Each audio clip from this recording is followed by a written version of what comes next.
Dalam bermeditasi, tentu kegiatan kita sehari-hari, lingkungan sekitar kita, tujuan hidup kita bisa menjadi rintangan dalam latihan kita. Rintangan ini dalam bahasa Palinya disebut sebagai palipoda. Jumlahnya ada 10. Saya tidak akan jelaskan satu persatu, tetapi saya akan jelaskan secara kasar saja, secara global, sehingga akan memberikan wawasan yang diperlukan. Sebenarnya seperti tempat tinggal, kemudian perjalanan, kemudian ketenaran, popularitas, itu pun bisa menjadi penghalang bagi kita saat kita sedang berlatih bermeditasi. Pada saat kita sedang berlatih untuk mengembangkan batin. Mengapa tempat itu kemudian dianggap sebagai rintangan? Semua ini bisa terjadi karena ketika kita terlalu menyibukkan diri untuk mengurus rumah, untuk melekat pada tempat tinggal kita, pada akhirnya kita kemudian akan sengsara, akan tidak nyaman. Terlebih lagi, sebenarnya di sini apa yang ingin disinggung adalah kita terobsesi begitu kuat dengan tempat tinggal kita.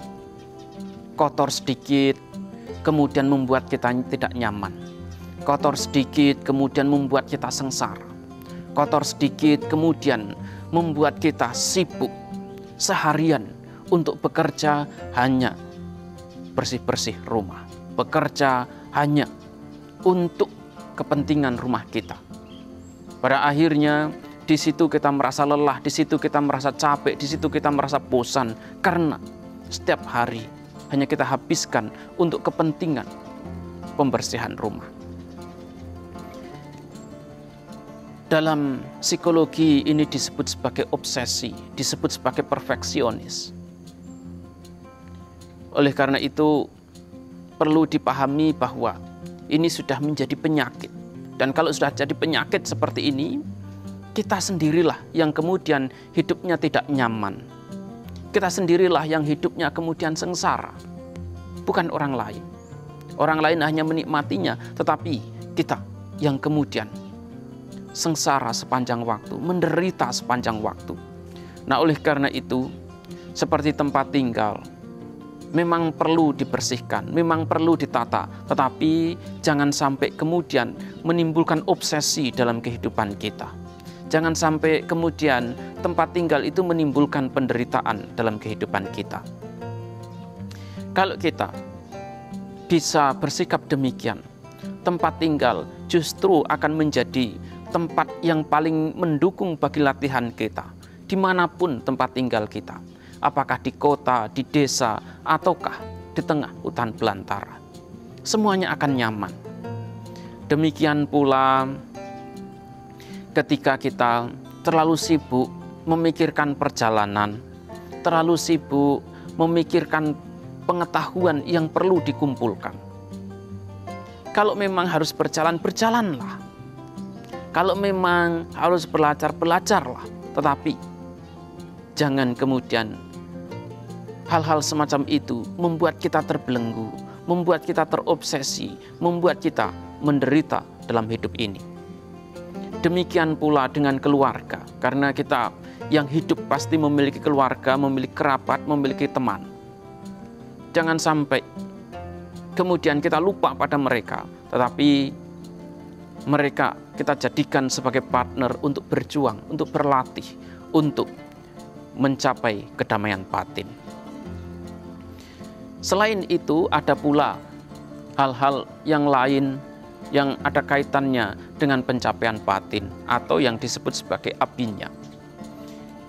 Nah, apa yang disebut sebagai abinya sebenarnya jumlahnya ada 6. Salah satunya bisa baca pikiran orang, bisa mengingat kehidupan lampau, bisa menggandakan diri dan sebagainya. Tetapi semuanya itu sebenarnya tidak penting. Karena ketika kita mengejar, terobsesi dengan kemampuan semacam itu, pada akhirnya kita kemudian menjadi lupa akan tujuan yang sebenarnya. Tujuan yang sebenarnya adalah untuk merealisasi nibbana. Tujuan yang sebenarnya adalah untuk mencapai kedamaian batin dalam kehidupan sekarang ini juga. Ini adalah tugas yang harus diselesaikan. Ini adalah tugas yang harus diutamakan. Ini adalah tugas yang harus dikerjakan sekarang juga. Tidak ada waktu atau tidak ada alasan untuk menundanya. Karena ini adalah tugas utama, tugas prioritas yang telah diberikan oleh Sang Buddha kepada murid-muridnya.